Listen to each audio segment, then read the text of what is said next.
From advertising to software as a service to data. Across all of our programs and clients, we've seen a 55 to 65% open rate. Getting brands authentically integrated into content performs better than TV advertising. Typical lifespan of an article is about 24 to 36 hours. If we're reaching out to the right person with the right message and a clear call to action, then it's just a matter of timing. Welcome to the MarTech Podcast, and I Hear Everything production. In this podcast, you'll hear the stories of world-class marketers that use technology to drive business results and achieve career success. We'll unearth the real-world experiences of some of the brightest minds in the marketing and technology space so you can learn the tools, tips, and tricks they've learned along the way. Now here's the host of the MarTech Podcast, Benjamin Shapiro. Welcome to the MarTech Podcast. I'm your host, Benjamin Shapiro, and today we're going to talk about what made the leading omni-channel performance marketing platform refresh their company's name. Joining us is Keely Jeppson, who is the Vice President of Engagement at Fetch, which is America's #1 rewards app and leading consumer engagement platform. And in addition to providing us with our guest today, Fetch is also a sponsor of the MarTech Podcast. So far this week, Keely and I have talked about the strategy behind rebranding Fetch, and yesterday we talked about implementing Fetch's B2C rebrand. Today we're going to talk about how the star of Mean Girls helped Fetch rebrand. All right, here's the last part of my conversation with Keely Jeppson, the Vice President of Engagement at Fetch. Keely, welcome back to the MarTech Podcast. Thanks so much for having me. Always good to have you here. Always a pleasure to talk to one of our sponsors. And I'm excited to continue our conversation and hear about something that I think is really interesting when it comes to your rebranding story. So far this week, we talked about the reason for Fetch rebranding. The company went beyond just a rewards platform to more of a commerce engagement solution. It's a fun way for consumers to understand what their buying behaviors are. There's a B2B component as well. And implementing your rebrand was something that touched not just, the design and logo, but really the idea and focus and mission of the company, how you reflect your brand to the world. Now, I think what's really interesting about the Fetch rebrand story is the way that you announced the rebrand to the world. Talk to me a little bit about your announcement or the way that you informed your consumers and prospects about your rebranding. Yeah. So as you touched on, our repositioning came to life through the core product experience, our design systems, through our voice. But we still had this essential job of announcing our name change from Fetch Rewards to Fetch. And that is where Daniel Franzese came in. So Daniel Franzese played the iconic role of Damien in Mean Girls. And when we decided it was time to announce our name change, we wanted to do it in a way that was celebratory and fun for our users.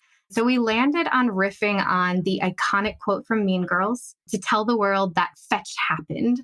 Fetch happened is succinct, it's triumphant, it immediately felt right. So we partnered with Daniel, who nods to that role playing Damien, and he helped us bring this story to life. All right, you're going to have to catch me up here. I'm a 42-year-old man, Mean Girls, starring Lindsay Lohan, Rachel McAdams, Tina Fey. Mm-hmm. I'm not super familiar with the entire cast. Daniel Franzese had a iconic line, and it was that Fetch happens. Fetch happens. So one of the characters is trying to make the word fetch a cool word. She says, "That's so fetch, that's so fetch." And one of the central characters, Regina George, says, "Stop trying to make fetch happen. It'll never happen." So we came forward and told the world, Fetch did happen. So we riffed on this very iconic line, and we were also able to create this spot with Daniel that had these Easter eggs kind of woven throughout, all surrounding the Mean Girls film. So some of those Easter eggs range from culturally iconic references all the way down to some really deep cuts for the mega fans. But it was really fun and was received really well by users. All right, so Fetch happened.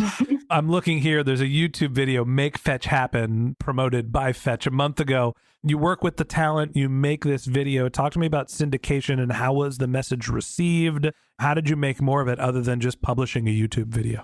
I think it's a very unique position to be in when you have folks review content and say, kudos to the marketing team. It's not something that you hear every day on the marketing team. So it was well received We published that video and promoted it. We also had surrounding elements of the campaign to bring it forward to our users as well, and kind of brought it to life a little bit more through the app experience. So, for example, we had some limited edition merch that we put in the app. It was a pink limited edition t-shirt that said "Fetch Happened" in font that was reminiscent of the burn book from Mean Girls.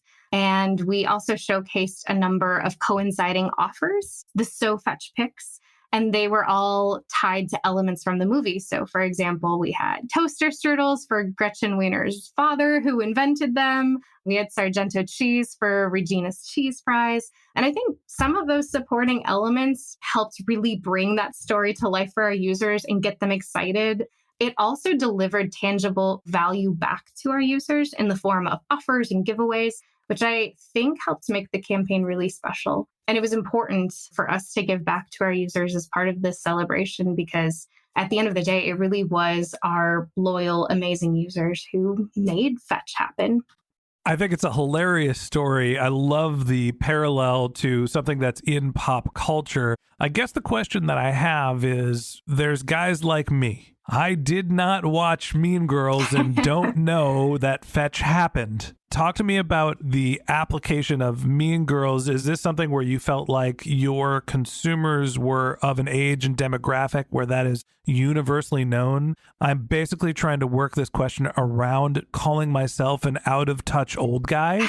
But is this something that I should have known about? And does everybody else know that Fetch happened and I'm just out of the loop? Or is this something that was meant to be targeting for your consumers specifically? No, it's a good question. And it's something that we spent a lot of time thinking about. You're going to call me old and out of touch, aren't you? Damn. I'm not. Not in those words. No, we went round and round on this, whether we were choosing a reference that was too limiting, that it wouldn't appeal to everyone or wouldn't be understood by everyone. And I think we felt some confidence around the fact that the spot itself and the phrase "Fetch happened" could stand on its own, even if you had never seen Mean Girls. So I think we crafted it in such a way that it could appeal to a larger audience, but for the right person, it would hit different. It would be a really, really fun spot. I on mute watched the video while we were chatting here. The production quality is wonderful. The guy looks hilarious. I have no idea all the little Easter eggs that are in there. And again, old and out of touch. What can I tell you? As you wrap up the story of the rebrand and you talk about the implementation, once you have this viral video, once you have this sort of, for me, relatively nuanced message that's applicable to the entire consumer base, but very special for a segment of it, what's the plan for your go-to-market beyond just, great, we've got this video, we push it out to our email list, we send it to some PR agents? How do you make Fetch happening an ongoing marketing channel as opposed to just the announcement of the rebrand? I think we pretty intentionally thought about this campaign as a moment in time activation. This was about telling the world that we dropped rewards, but now kind of the next phase that we're in is focusing on how we continue to position ourselves as the world's greatest engagement platform. So that continuation of investing in some of our product features that help bring that to life. And it's continuing to design our voice and our design systems to reflect that change. So I think what we did with Mean Girls was fun, but it truly was this moment in time activation to tell the world our name change. But now we are moving on to bigger and better things. Here's my takeaway.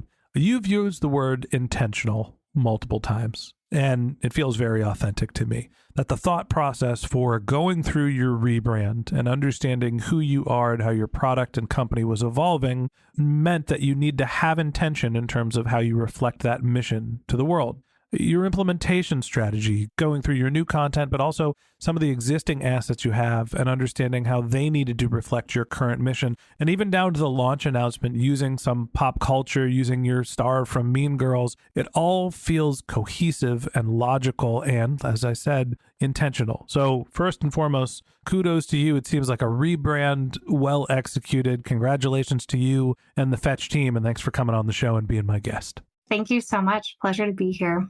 All right. And that wraps up this episode of the MarTech Podcast. Thanks for listening to my conversation with Keely Jeppson, the Vice President of Engagement at Fetch. If you'd like to get in touch with Keely, you can find a link to her LinkedIn profile in our show notes, or you could visit her company's website, which is fetch.com. That's FETCH.com. No rewards anymore, just fetch.com. Fetch happens. Just one more link in our show notes I'd like to tell you about. If you didn't have a chance to take notes while you were listening to this podcast, head over to martechpod.com, where we have summaries of all of our episodes and contact information for our guests. You can also subscribe to our weekly newsletter, and you can even send us your topic suggestions or your marketing questions, which we'll answer live on our show. Of course, you can always reach out on social media. Our handle is martechpod, MarTechPod, on LinkedIn, Twitter, Instagram, and Facebook, or you can contact me directly. My handle is Ben J. Shap, BenJShap. And if you haven't subscribed yet and you want a daily stream of marketing and technology knowledge in your podcast feed, we're going to publish an episode every day this year. So hit the subscribe button in your podcast app, and we'll be back in your feed tomorrow morning. All right, that's it for today. But until next time, my advice is to just focus on keeping your customers happy.